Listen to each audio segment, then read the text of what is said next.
Gabe was the kind of a man that any man would want to be. Not the star, but the man. I have a zest for life, absolutely. He always had that. Gable is the most tragic man that the motion picture business has ever had. He said, I have one thing to offer. I love being alive. I love life.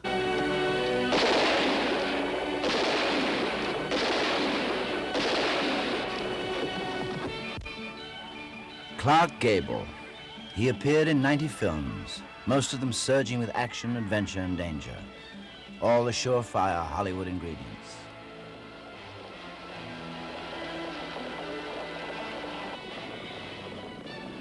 But to them, Gable brought a distinctive quality matched by no other star of his generation or any generation.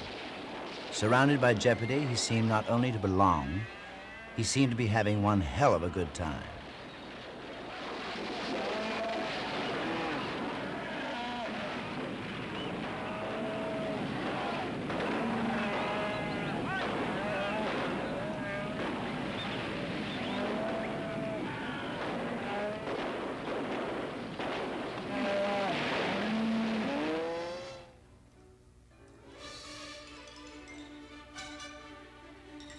In films like Gone with the Wind with Vivien Leigh, Gable as Rhett Butler became more than a movie star. He found a permanent place in our consciousness by expressing a uniquely American ethic, that a man's real business is to make his life exciting and romantic. You do all divinely, Cap Butler. Don't start flirting with me. I'm not one of your plantation beaux. I want more than flirting from you. What do you want? I'll tell you, Scarlett O'Hara, if you'll take that Southern Belle Simple off your face. Someday I want you to say to me the words I heard you say to Ashley Wilkes. I love you. That's something you'll never hear from me, Captain Butler, as long as you live. Dear Mr. Gable, I am writing this to you, and I hope that you will read it so you'll know. In the 1930s, Judy Garland adored him in song. In the 1970s, the same song became a memorable sequence in the hit film That's Entertainment. Such is Gable's grip on our imagination. I guess I'm just another fan of yours, and I thought I'd write and tell you so.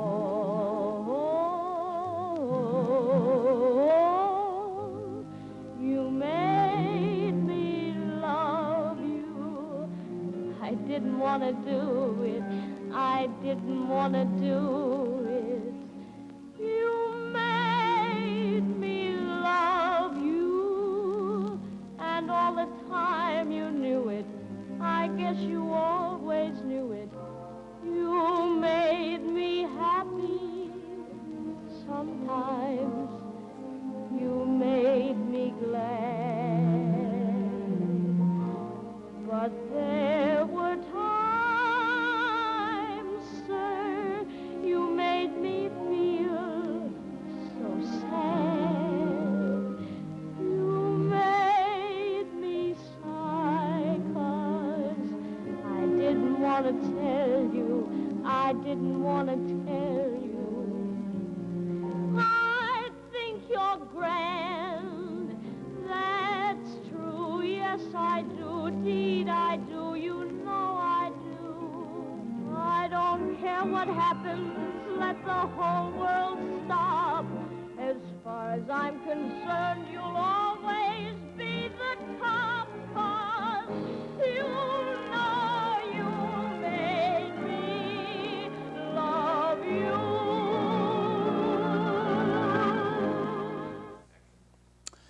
Writers, at least good writers, always had a field day analyzing Clark Gable's appeal and significance.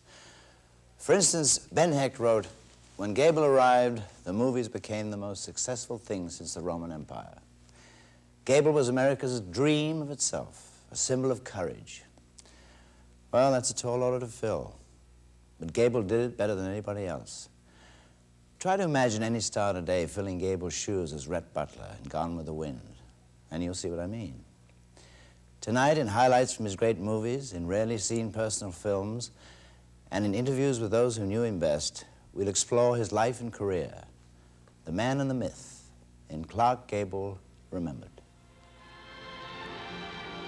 Our guests, actor and buddy Andy Devine, director and friend William Wellman, newspaper woman and pal Adela Rogers St. John, and co-star Yvonne DiCarlo.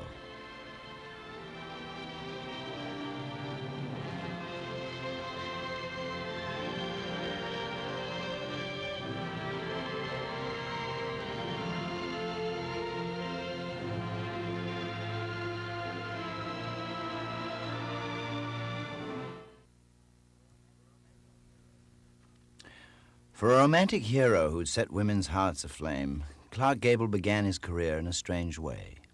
I made a bargain with my father, Ace. I didn't know how it was going to turn out. Well, what was the bargain? In the midst of the Depression, with audiences in no mood for the silken boudoir stratagems of a Valentino or a Gilbert, Gable made his mark as a gangster in A Free Soul by pushing around an upper-class Norma Shearer. She'd be the first of many girls to receive the Gable treatment.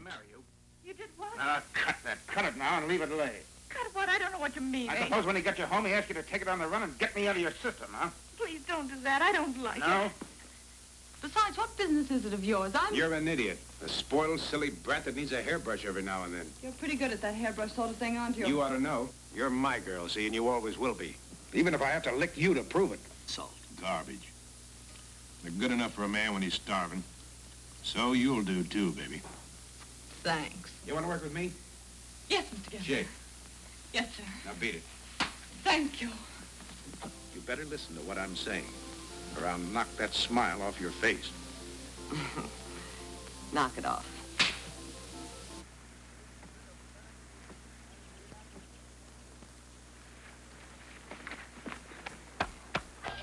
Oh, you dirty, sod-busting, woman-chasing connoisseur.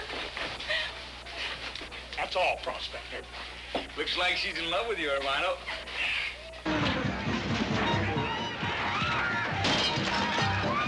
I'm not a one-woman man. I never have been, and I never will be.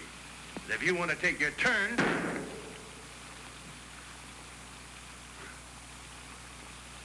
All right. If it makes you feel any better. Put him around me. It was bound to happen. Long before women's lib, Gable projected an arrogant masculinity and left no doubt that the woman who shared his bed would wake up smiling. Oh, I wish you hadn't. Why not? Oh, I haven't let myself think about us. I didn't dare. Why? Oh, I don't know. I've had sort of a strange premonition. I don't know exactly how to explain it. but- Explanations belong 5,000 miles away. I only have one question, and I only want one answer.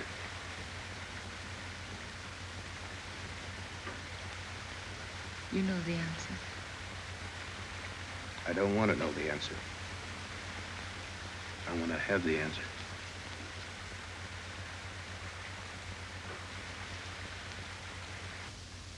If you don't want to stay and look for him, you can go without me. With no Freudian kinks in his psyche, Gable's approach, similar to that of a randy tomcat, consisted of sweeping girls off their feet in picture after picture.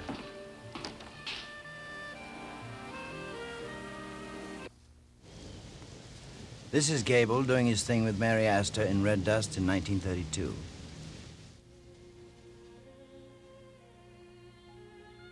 "20 years later, Red Dust is remade and called Mogambo. Playing opposite Grace Kelly this time, Gable in his same role as the only star left from the original picture. Such is his extraordinary staying power as a romantic symbol.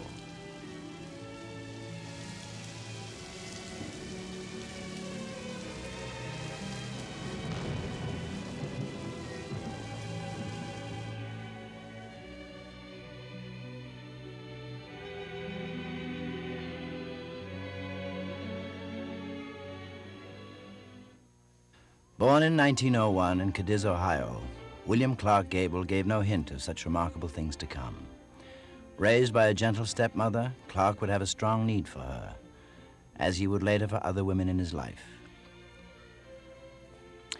He grows up an apparently ordinary kid, distinguishing himself at nothing. Only a fair student, he attends a local grade school and is described as an attractive child with large gray eyes and some talent for music. He's not especially ambitious, and he quits high school after 2 years to drift around. As for girls, though he makes a show of breezy confidence with them, he feels inwardly awkward and shy. His father, a tough oil driller, finally takes him to work in the Oklahoma oil fields. Someday, Gable would play a swashbuckling oil man in Boomtown, but the reality is far different. Gable hates living one step removed from poverty. It scars his soul. Somehow he knows he must escape this kind of life forever. Unskilled at anything, he decides at 21 to enter a colorful world, the theater as an actor. In a theater group, he meets Franz Dorfler, who coaches him and helps him get some bit parts. I met him in the rehearsal hall at Portland, and he had a Brooks Brothers suit and 2 shirts with French cuffs and a Gladstone bag, and that is about all. He was insecure because of hardship, financial trouble, and he had to be reassured that he was liked. And I didn't like him at first because I thought he was aggressive, and I was very shy.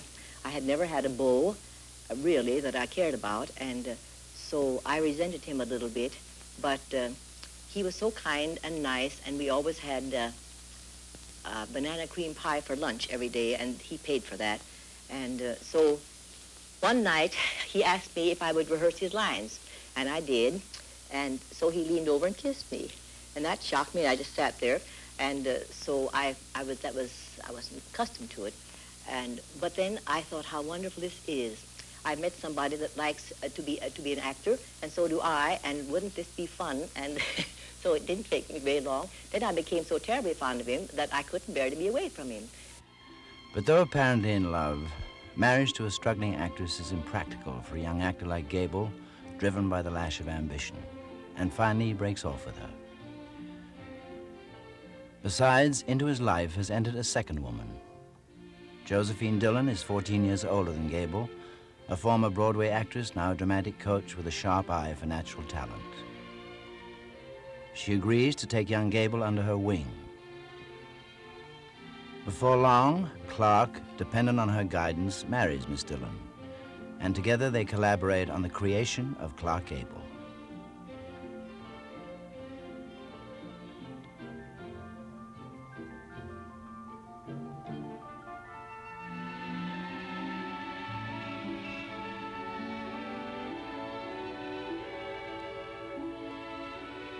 Now Gable meets Rhea Langham, a wealthy socialite who dabbles in the theater. She can open doors for him. At the age of 29, Gable marries Rhea, who is 17 years older than he. Through his wife, Gable gets the stage role of Killer Mears in The Last Mile, an electric performance that opens the way to Hollywood.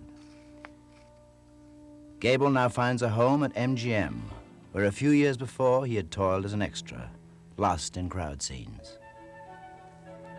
Film historians dig back into Clark Gable's earliest days in Hollywood the way archaeologists explored Pompeii, searching for artifacts and treasure. If they dig back far enough, they find that one of his oldest friends, dating from 1926, was a character actor and a great character, whose trademark was a voice that sounded like an asthmatic vacuum cleaner, Andy Devine. Peter, the first time I think that I was ever conscious of Gable was right around that time. We were talking, a show had just opened in Los Angeles called The Last Mile. And they were all raving about the guy that played Killer Mears, the heavy in it. And they were talking about it at lunch on the Collegians, and they said, well, you remember him. He's the guy with the bad teeth that worked on the set with us, you know.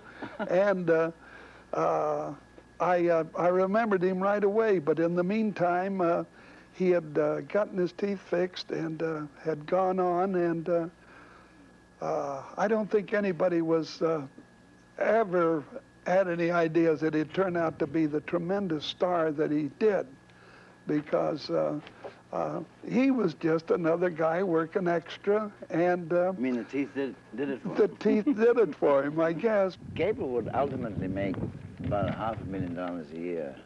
What kind of money were you making?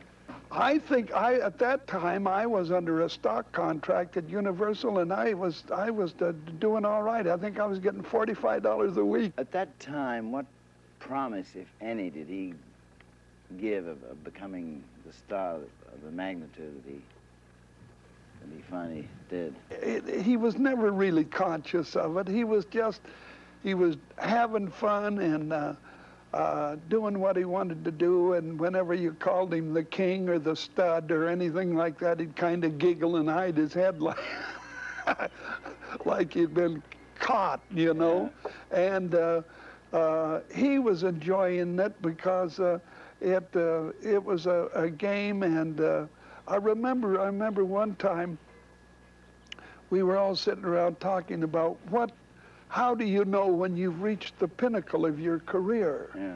And there was a lot of different answers, and finally Gabe said, you know, I think when I have hit the pinnacle of my career will be the day that I walk down Washington Boulevard, take out my upper rack and throw it right through Louis B. Mayer's window. His father wasn't too impressed with his being a movie star, was he? Oh, well, no. I mean, you know, it's his father felt like, I had an old aunt that used to say, what are you doing? And I'm saying, I'm in pictures. Said, I know that, but how do you make a living, you know? And and to the day she died, I never explained to her how I made a living. But that's why I was so thrilled when Kay gave him a child, and I think the saddest thing that ever happened was he didn't live to see it, because he would have been so thrilled at this son and at her. It was to, you know, giving him That was really a tragedy. Who else would go on these hunting trips with you? Well, there was Abner of Lum and Abner and his wife Liz, and that was the biggest. And then there was a friend of ours by the name of Jim Smith, and we used to hunt at a place called Harry Fleischman's, and we had a little trailer, or Clark and Carol had a little trailer parked up there, and we'd go out to get in the blind, say about 5:30 or 6, but Carol would get up, anywhere between 3 and 4, and make sandwiches for everybody to take out to their blinds. We had one pond of our own, and just the, well, I think we had 2 barrels on it, and usually one day Carol dropped him right in the middle of the blind. He was standing around looking the wrong way. She hit a duck, hit him right in the middle of the shoulder blades, and just took him right to the bottom of the barrel. And she said, that'll teach you to pay attention. Andy, you told us what he liked. Tell us some of the things that bugged him. Oh, I don't know what really bugged him. He, big crowds bugged him. Yeah. Invasion of his privacy bugged him. And I'll go along with that. You know, I think it bugs everybody, you know, a little bit, but he did realize that it was a part of being the king, you know, that you're bound to be bugged. But you know, we used to laugh. We'd go out, and people would come up and say, Mr. Gable, may I have your autograph? And turn right around and say, Andy, can I have yours, you know? But there was, they treated him with a dignity that was, you know, that I don't... Befitting a king. Yeah, that's right. I don't think I've ever heard anybody come up and say, Clark, will you sign this? It was even, you know, man, Mr. Gable, you know, and it was always Mr. Gable, you know, and then Carol would say, Mr. Gable, you know. So that's just to keep him down to our level, you know. And it was really fun. You didn't see as much of Gable after the war. Why was that? I really don't know. I think that after Carol was killed, that anybody that was real close to them brought back memories that he would just as soon do as without. Yeah. And I think the only one that he ever saw of the old group was Madeline Fields, who was as close to him as one of his own family, you know, she and Walter Lang. And what he was trying to do was wipe the slate wipe clean. the slate clean, you know. And but whenever we'd run in, it was always a big hug, and there was still that friendship that you knew that would always be there, but you knew that the minute that you got together, that it was bringing up memories that he'd rather not kick around, you know. Thank you for letting us invade your privacy.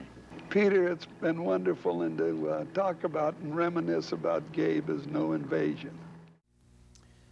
Clark Gable was so good, so natural at what he did, that for a long while nobody took him seriously as an actor.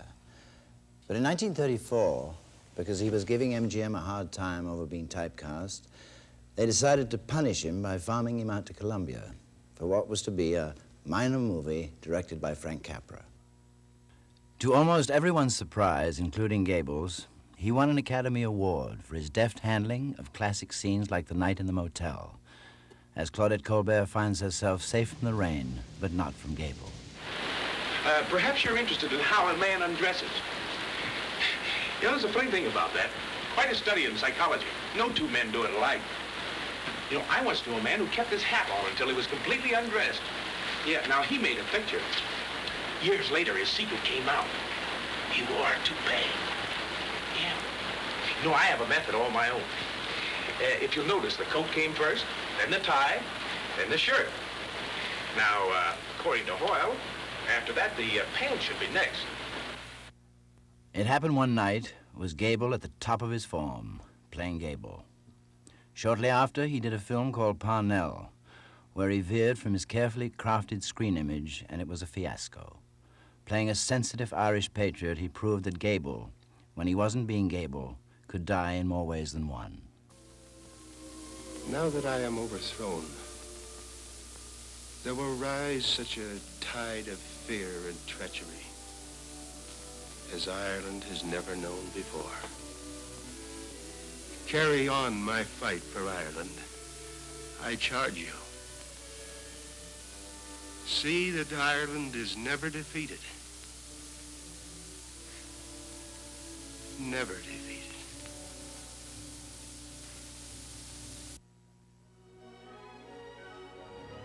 Fortunately, Gable stuck to films like Mutiny on the Bounty, a fine sea epic where his personality and his role reinforced each other, where he was a match even for a great actor like Charles Lawton.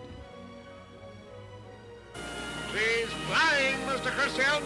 Tahiti direct, sir. Tahiti direct, Mr. Christian. Pass it on. No change of sail without my orders. Put 2 men at the wheel. We'll carry on or carry under. Very good, sir. Mr. Bly, I can't sign this book. No such amounts have been issued to the men. Now, look here. You've signed day books before with a few extra kegs in them the ship never carried. I have, sir. And why not? We all do it. We'd be fools if we didn't on a lieutenant's pay, and I want to stow away enough to keep me out of the gutter when I'm too old for service. I understand. The captain's prerogative. Ordinarily, I wouldn't mind. Why is this case different? Because the captains I've served with before didn't starve their men. They didn't save money by buying up the stinking meat that you put aboard at Tenerife. They didn't buy yams that was sick in a pig and force them on their crew. Silence! They didn't call their men thieves and flog them the bone because they complained about it. You impudent scoundrel! Send that book! I refuse. And you have no authority that can make me. I haven't! I'll show you authority. Lay all hands aft! All hands aft! Nearing the height of his career, Gable in his late 30s marries Carole Lombard, a brilliant comedienne, on and off the screen. She loves nightclubs till dawn, but she'll give it up for Gable, who prefers the great outdoors. Various women had furthered Gable's career. In Carole, he seeks and gets happiness.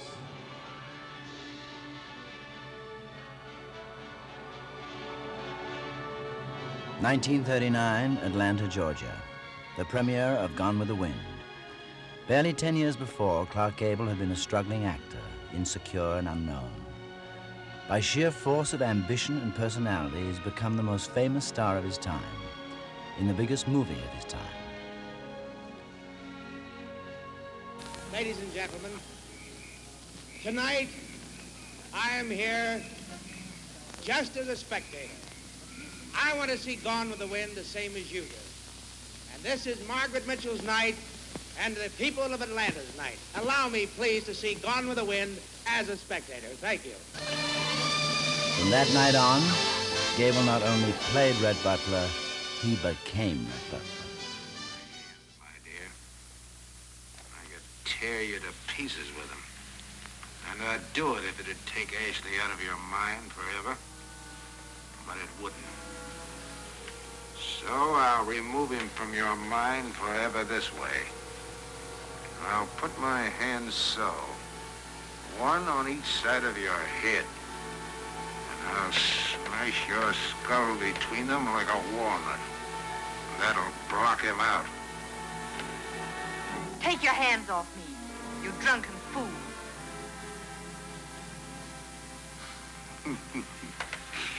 You know, I've always admired your spirit, my dear. Never more than now when you're cornered. I'm not cornered. You'll never corner me, Red Butler, or frighten me. You've lived in dirt so long you can't understand anything else. And you're jealous of something you can't understand.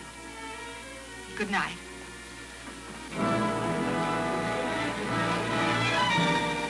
It's not that easy, Scarlett.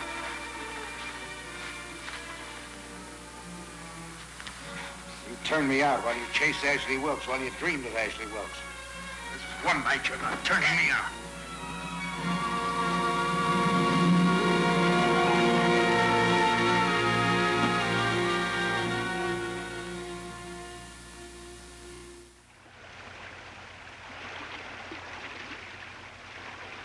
Here is vintage Clark Gable.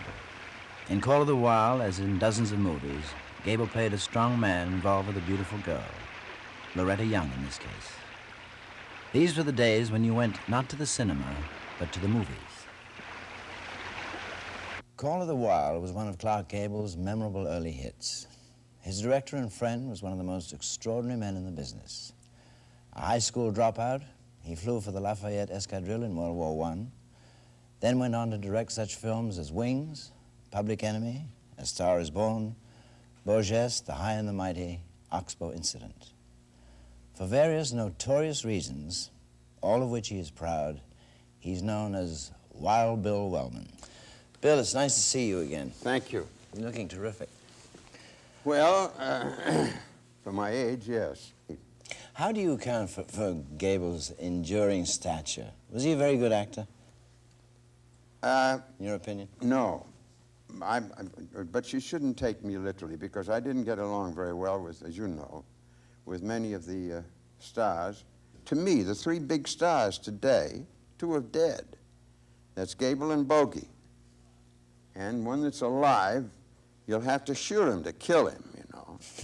And you will. What? Who do you think I'm talking about? This guy, he'll never die. Yeah. And he just finished a picture with Duke. He just finished a picture with Hepburn. And they, to me, are really three great stars. I agree. Now, I don't know which one of the three is the greatest. Gable was a great star, and I always had the feeling, having directed practically all of them, for instance, Wally Berry, that if you as a director could keep them within that circle of whatever it was that gave them that business that made them a star, and not let go overboard on them, yeah. You're a good director. Yeah. When you directed him in Call of the Wild, there was and the story was that he wasn't paying too much attention. He was paying too much attention to monkey business. What did you do about that? Well, you see, I was going to tell you that, but I wasn't even going to be, I wasn't even going to say monkey business. But however you said it, he was paying too much attention to monkey business. We're on top of Mount Baker in Washington in the middle of the winter, and it's cold, awfully cold, and he wouldn't come to work on time. And as you probably know, I had a frightful way of losing my temper, frightful temper, let's put it that way. And finally, I did something I should never have done. I got mad and lost my temper in front of the whole crew. I told him what I thought about him. I said, you coming here at 11 o'clock when the call is at 9, and all the property men and the grips and everybody else are freezing their shoulders off, me too, and you're a big guy, and I weigh 150 pounds. But you make your living with your face, and I don't. I'm behind the camera. No one gives a damn what I look like. But I weigh 150 pounds, and it's 150 pounds that has been well educated in the Foreign Legion, and it's a dirty 150 pounds. And I can assure you that maybe I'll go to the hospital. I don't know anything about it, but you're going to be a different kind of a looking kind of a guy. You were going to make him into a character? No, no, it was on the level. And I wasn't afraid. And I was wondering whether, because he's a big man. I know. And nothing happened. And he sort of turned around and walked away. And then we went on. And it was Mr. Gable and Mr. Wellman from then on. For 2 years it was Mr. Gable and Mr. Wellman. Really? Yeah. In Call of the Wild, you had Gable starring opposite a dog. How'd they get along? I got to tell this quickly, too, because I'd be here forever. You know how it is in the picture business. The big scene was the dog pulling this 1,000 pounds, 100 yards. We did it in the San Fernando Valley in the middle of the summer. We had fake snow. We had a hospital full of fainting people. Everybody that had sense had no clothes on, if possible. And it was really rough and tough. And this was the day that he had that old Buck was the name of the dog. So I said, we'll try it. He just sat down like a dog does. He's a big fella with his tongue out a mile and panted. Gable tried to buy the dog. He did everything, and the dog idolized him. They gave him food. They even hid him, to try and get him, but he wouldn't do it. So how the hell with it? He just stayed there. I got an idea. I got a couple of dogs in heat. One was a Pomeranian who wasn't as big as Buck's head. Now, this is on the level. Yeah. The other one was one that was French poodle. Yeah. So I finally got the scene all started and everything else, and the two dogs were being leashed alongside, just out of camera, and he got a sighting. I'm telling you, he would have taken that damn thing right to San Francisco, really and truly.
But the pathetic part about the whole thing was, when it was all over, and we put the two dogs in the car to take away, poor old Buck watched that car go away as if it was his life, the end of his life.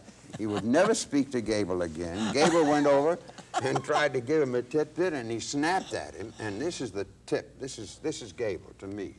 And I think when you think it all over, it's a volume. He came to me and he said, Bill, this is the first time in all my life I've ever double-crossed anybody. Oh, that's lovely. I don't think anybody else is going to say this, but to me, and knowing him as well as I did, Gable is the most tragic man that the motion picture business has ever had. Why do you say it tragic? Why do you say that? Because of all the things that happened, all the things that happened to him. I don't want to go through the whole thing. Well, for instance, when he married that delightful gal. Lombard. And that was delightful. And I can remember lots of times, especially a couple of times at Fred McMurray's house where we had a party, and everybody would leave but a few, you know, about 10 or 12 of the vets. And then she'd go have fun. And she was so beautiful and so clothed so gorgeously. And this one particular night, she danced beautifully and ended up in the fountain on purpose. Then she went upstairs and got herself all undressed and put on Fred McMurray's pajamas and Fred McMurray's wife. Now, you know, Fred McMurray's a big guy. And she came down, and this was the kind of a guy. And Gable gazed and looked at this woman with a love that I've never seen in my life. She was fascinating by him, you know, and I'm sure that that was his great love. In 1942, Carole Lombard eagerly goes on a war bond tour, though some now say she was apprehensive about leaving home because Gable was having a momentary fling with another actress. And leaving you now, I want you all to join me in raising your hands and making the sign of victory. The V sign popularized by our famous ally across the sea, Winston Churchill. Heads and hands up, America. Let's give a rousing cheer that'll be heard in Berlin and Tokyo. Go on! Flying back instead of taking a train because she wanted to return to Gable quickly, Carole's plane is first reported missing over the mountains near Las Vegas. As Gable flew to the site, rescue parties set out hoping to find survivors.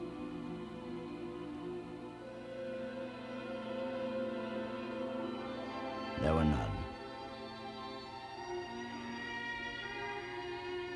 Carole Lombard was 32 years old. She and Gable had been married less than 3 years. Gable's grief is compounded with guilt because as chairman of a Hollywood Victory Committee, he had encouraged Carole to go on the tour. Gable, as citizen of the States, do hereby acknowledge to have voluntarily enlisted this 12th day of August, 1942, as a soldier in the Army of the United States of America for the duration of the war, plus 6 months. And that you will obey the orders of the President of the United States and the orders of the officers appointed over you according to the law and articles of war, so help you God. I do. The wartime Air Force was theoretically no place for a 41-year-old actor grieving for his wife. But Gable, feeling lost and drinking heavily before he enlisted, wanted to escape his memories and carry on where Carole had left off. In his early years of struggle, Gable had been a young man of calculating ambition. Now life and years had graced him with a measure of dignity and heroism.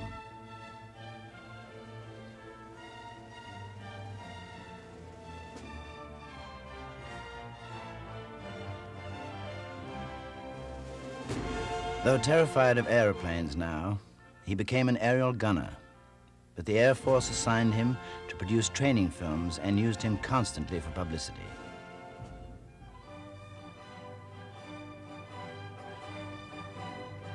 Surrounded by boys half his age, who risked their lives every day, he resented the star treatment and volunteered for 5 combat missions over Germany.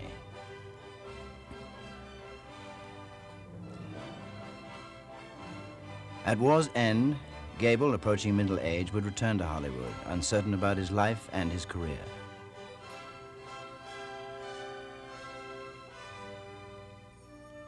Gable's back and Garson's got him. What? Gable's back and Garson's got him? Gable's back and Garson's got him. Gable's back and Garson's got him.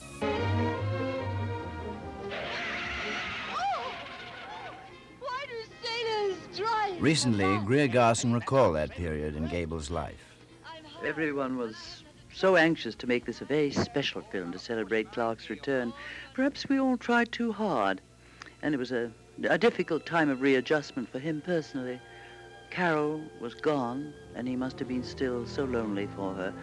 And he'd just come back from the grim realities of war, and I know he was embarrassed to find himself back in the business of make-believe with somebody dabbing his face with a powder puff and fan magazine writers gushing all over him. But, you know, he bore it with professional patience, and great good humor. As he said to me once with a grin, it's a living. He was a man's man, really, and women loved him for it. How good that this man who gave happiness and romance to millions would finally find it again for himself.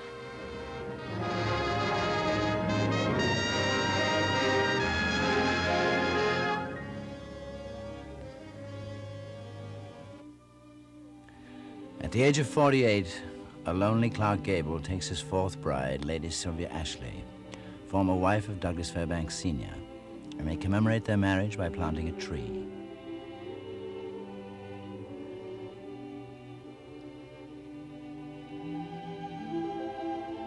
Lady Ashley resembles Carol Lombard, but the similarities end there.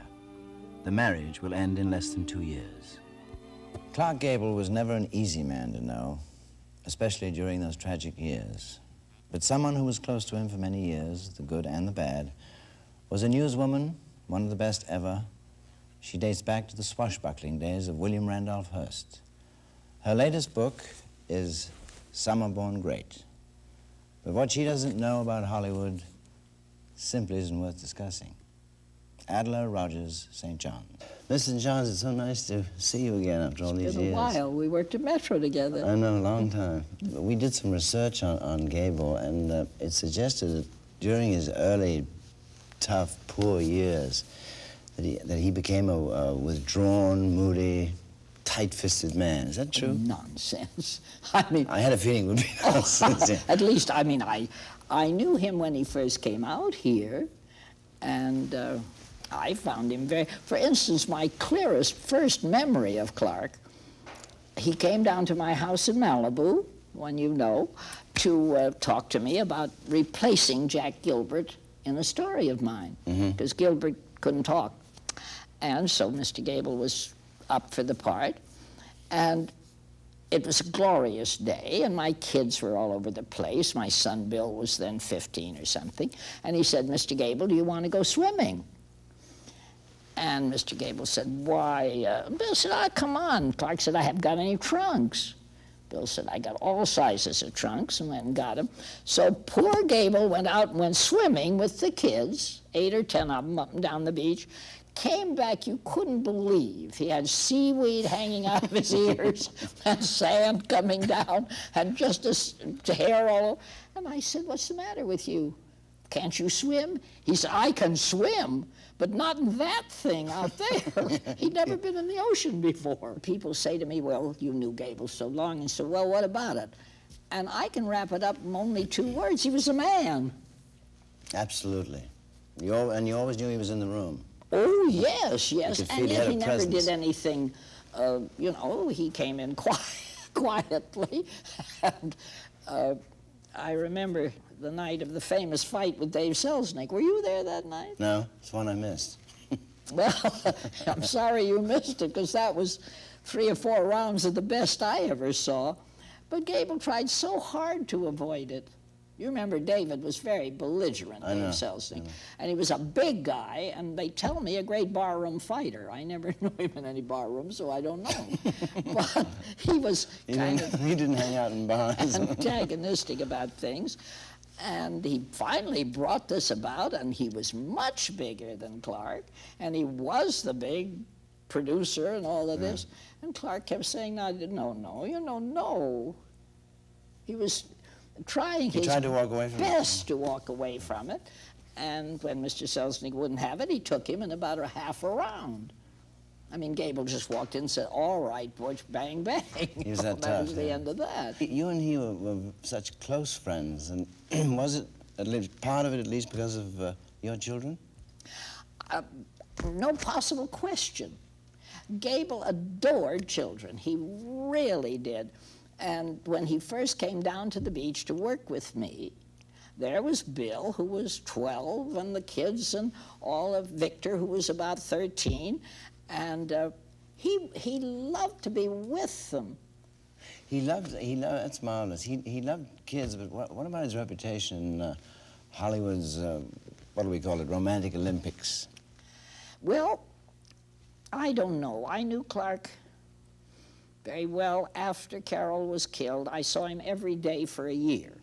We were looking for a story for him, trying to get him to make another picture. And I was hired by Metro to find a picture that Gable would make. So I saw a great deal of him. I would have said that of all the Hollywood stars I've ever known, including you, that Mr. Gable was the least of a woman chaser.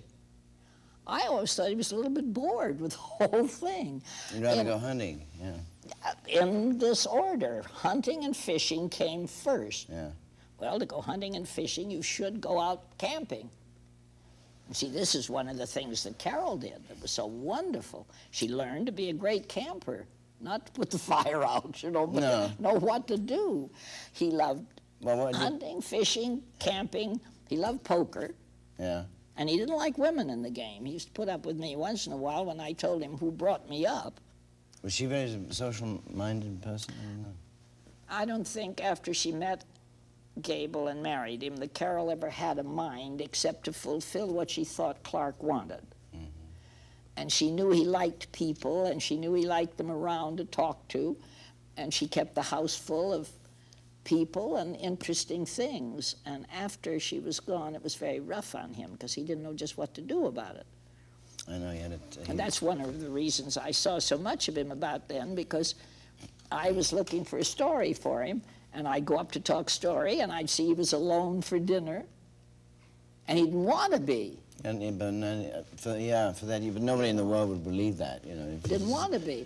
And he'd say, why don't we call up so-and-so? Let's call up Clarence Brown. Let's call up somebody and have them come up for dinner. How would you explain Carole Lombard's special place in his life? Was it humor? You see, when you come right down to it, now you check me and see if you don't think I'm right. Every woman who has been a great person to attract men, really, not the kind that you just make up, but the real ones, they've all been clowns. True. Every single one of them. Very true. Marion Davies, who was, after all, the technical mistress of one of the great men of our time, was a clown. She kept him laughing all the time. Well, Carol could always. And another thing, he was scared to death. He was a man, and he was scared to death of sloppy sentiment, you know, romantic words and stuff like that. And I remember one day we were leaning against the fence and looking out at the acreage out there at Encino, which wasn't all that big, but the way he looked at it, you'd have thought it was a ranch in Montana. Yeah. And he said, my, isn't this beautiful? And he turned to her and he said, oh, Mother, he always called her Mother, I don't know why. Yeah. Mother, look what we've got. Isn't a thing in the world we want. Each other, this house, this lovely place here. Aren't we the luckiest people to have ever? Is there anything in the world you want? And she said, yeah, I'd like another load of manure for that South 40. I'm going to ask you a rather personal, heavy question, and the truth now. Were you a little bit in love with Gable? No, not that way. That's a straight answer. Yes, it is. I would try to say it this way. I think there's such a thing as being in love. And I think there's such a thing as loving. I loved Clark. I wasn't in love with him. I loved him. And I think he loved me. We were friends. You know. That's a lovely thing to have. Well, as you get a little older, as you get as old as I am, which is as old as you can be, then... I wouldn't say that. Well, 80 is a fair age. And then you begin to realize how much friendship means. And Gable was a great friend, and I loved him devotedly. But we started, as I say, working together, and it's going swimming and everything. So we became friends. But the year that after, you see, after Carol went, Gable was never the same. I've always heard. Never. The change, see, when we went up to where she had cracked up. And to me, this is one of the great expressions and proofs of love that I've ever seen. We went up to the place, and the plane was still up there. Mountains, yeah. And Ralph Wheelwright and Howard Strickling and the men from Metro. And he started up toward the plane. And Ralph grabbed him and said, "Don't go up there, Clark. Please don't." And he looked at me and I said, "No, don't. Don't. She wouldn't want you to." And he stood and looked a minute at the snow and the crack up and everything and turned and walked down the hill. Oh, what a moment. Yeah. Yeah. But the fact that she wouldn't want you to see her Yeah. like that, because she was always so lovely and so beautiful. And let me ask you, his father was supposedly a hard-bitten man and never approved of actors. How did Gable really feel about being an actor? I think it horrified him practically every day of his life. Why? Well, I think, first of all, he thought he was not a good actor, which bothered him. And he said these words to me one time: "Only time that I ever saw myself when I thought I had a right to be called a good actor was in the scene in Gone with the Wind where the little girl died, where Bonnie got killed." Yeah. He said, "That I think I did well."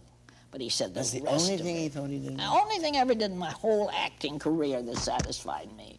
And he said the rest of that Rhett Butler strutting around there, he said, I was always scared to death that the audiences would come in and say, "He thinks that's Rhett Butler," and get up and walk out. He really felt that way. He was scared to death to play. Very insecure about his work, huh? He was very insecure about his work. Well, I don't think he said, "I'm in here." You know, he and Spencer Tracy Well, were that was there one of his together. great friends, wasn't it, Tracy? Actually, if I am being honest with you for the moment, no. They weren't? No, not basically. Well, what kind of relationship did they Well, that was a Because strange... Tracy was really a marvelous actor. That was the point. Gable used to look at him with absolute anguish, not envy, but, "Oh, why can't I do that? Look at that guy. Look what he can do." And I think Spencer, who was not as saintly as we're now making him out to be, you know. He was a wonderful guy, but he wasn't a saint. Now you'd think he was.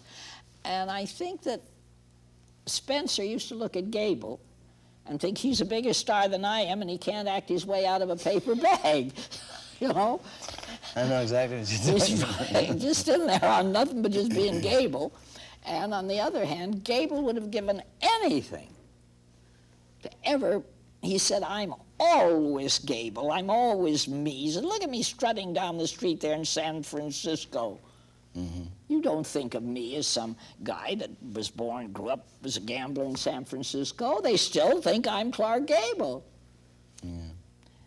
He never lived to see, as we said before, never lived to see the birth of his son. No. What is his boy like? Well, I haven't seen him in a couple of years, but the last time, Howard Strickling, who was Gable's best friend, of course, and he looked so much like his father that you burst into tears, literally. Really? Because it's so tragic that he didn't, with his love of, you know, of course, Kay had other children, and he fell in love with those, I think, as soon as he did with Kay. He just adored those children. How would you sum up Gable in one single sentence? I don't need a sentence. All right, in a word. A man. Of all the men I've ever known, and I covered sports for a good many years, and I'm inclined to... I asked Dempsey once for his definition of a champion. And he said, "Well, very simple." I said, "Do they all have the same attributes? Do they all have this?" And he said, "Always, and there are only two." I said, "Only two?" He said, "Just two. You have to be able to do it Tuesday night at 10 minutes after 10 in Madison Square Garden." That's the first one. I love it. And the second one is you have to get up off the floor when you can't. That's the champion. Well, I think Gable was like that, too. I think he was, but I think he was, from a woman's standpoint, I think he was a man. He was nowadays you have trouble telling which is who, and everything is so mixed up. And it doesn't seem to me, looking around, you have many men anymore. You haven't got any movie stars to speak of. and the ones you have are kind of lemon jello, you know.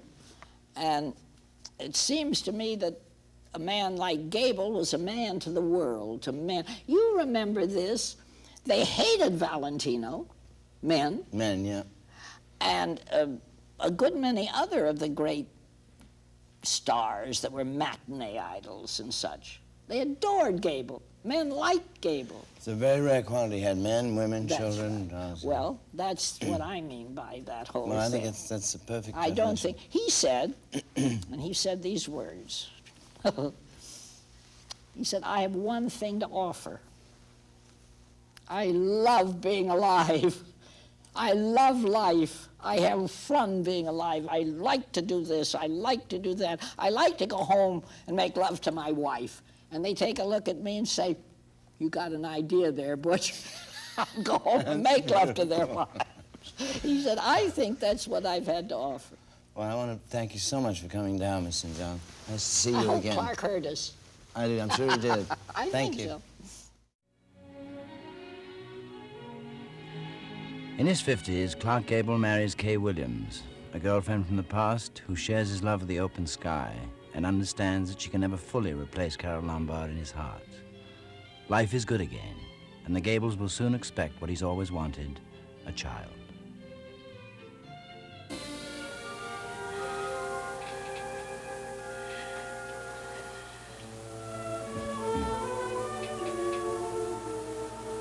I'll leave tomorrow. Okay? He also stars in his 90th movie, The Misfits, with Marilyn Monroe, who as a little girl had fantasized about him being the father she never had. The movie becomes a physical ordeal for the aging star, an ordeal aggravated by Marilyn's own emotional instability and approaching tragedy. This, the last picture for them both, is a haunting goodbye.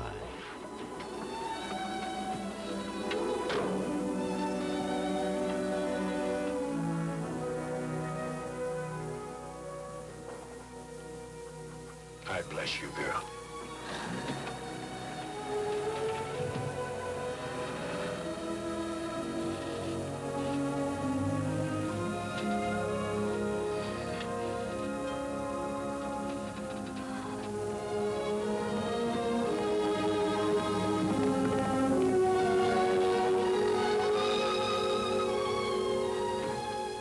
Gay, if there could be one person in the world, a child who could be brave from the beginning.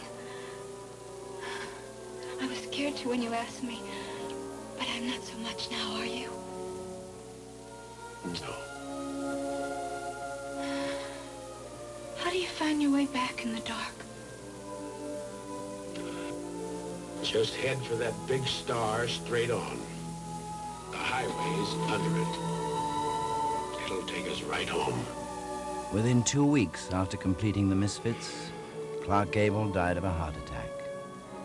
He was 59 years old.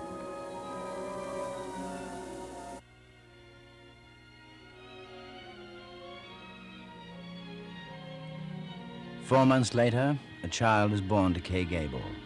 It's a boy, just as his father said it would be. Kay's first words on seeing John Clark Gable were, "He's beautiful, just what Pa wanted."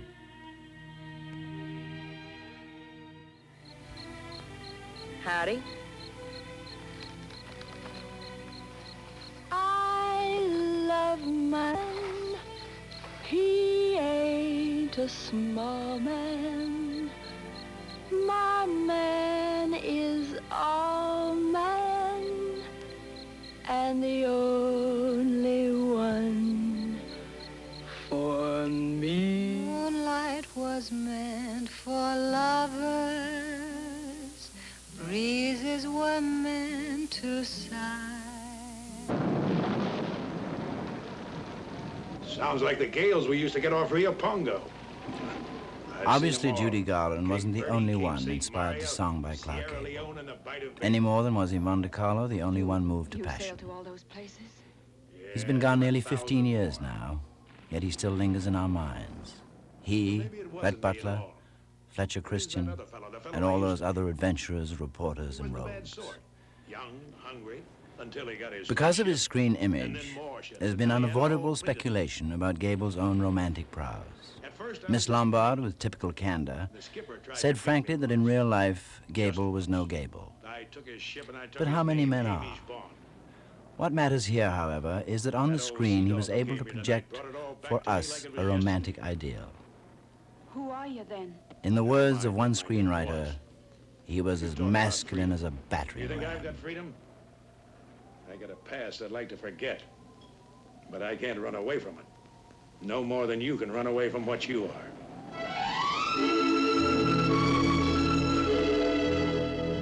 Clark Gable began in films by pushing girls around, but swiftly graduated, as we've seen, into a superb boudoir technician. One of the lovely actresses who can testify to that, cinematically of course, is his co-star in Band of Angels, Yvonne DiCarlo. Nearly 20 years later, when you watch yourself in a scene with Gable, how does it make you feel? Oh, well, sometimes a little bit sad, because I don't look the way I did look. But I don't know, he doesn't seem to have been gone as far as I'm concerned. Never thought that way. That's the same way I always felt about Mr. DeMille. I would say Mr. DeMille is, you know, and I never thought about was somehow. I just don't feel that way about Mr. Gable. You said that Gable was very, very easy to act with, but hard to get to know. Why was that? Well, at the beginning, because he didn't know me and he didn't know what kind of a person I was, it took us, I think, a week or so on location before I finally found the formula of loosening him up as far as I'm concerned. Now, I don't say he was with Raoul Walsh, who was a real lusty fellow and a marvelous director, but very, very open, and they were real buddies and real friends. Of course, they were open together, but I wanted a secret formula, and I found it one day on location. What was that? Well, I noticed that he liked one or two rough words said to him. Kathleen used to say, call him names, you know, and say, I'll kick you in the A. Donkey, yeah, okay. I know what you're talking about. We're not allowed to say And he would sort of brighten up with that sort of talk, you know, and so one day we were walking by the honey wagons, and the public doesn't know what the honey wagon is, I suppose. That, ladies and gentlemen, is the men's room or ladies' room. Yes, and it's in the shape of a trailer. So we were walking by, and the fans would follow us with cameras wherever we went. So I said, well, I said, if you go in there, that woman and those children and that man over there, they're going to be waiting, and they're going to get you. I swear they're going to get you coming out and zipping up your front. And and so I found the formula. He started to laugh, and from then on we started talking semi-dirty together, and we were pals. It was hard for Gable to find a woman who could make him happy. What kind of woman is Kay? I mean, you said she's terrific. She's outgoing and has a lot of built-in personality. I mean, that's not put on, that's just the personality that is there and always has been there. And she's the type of woman. She has marvelous humor. Oh, yes, she has just, it's there, that's all, and it's always coming out. And she, maybe she was smart enough to realize that he did like that kind of talk. Or perhaps it was just natural with her, you know, the kind of rough talk and come on, paw, and get your donkey over here, and, you know, that sort of thing. But great personality, lots of fun. Thank you so much, Yvonne, for coming down. Thank you, Peter. Nice to see you again. When dealing with a figure as colorful as Clark Gable, it's awfully tempting to show how eloquent you can be. But the critic, Charles Champlin, beat us to it and said it all anyway. He wrote, Gable was the greatest male star of his time. And to think about him now is to realize with sorrow and a double sense of loss how much we in the world have changed and how distant and uncomplicated his time already seems. To think about Gable now is to experience an almost unutterable nostalgia.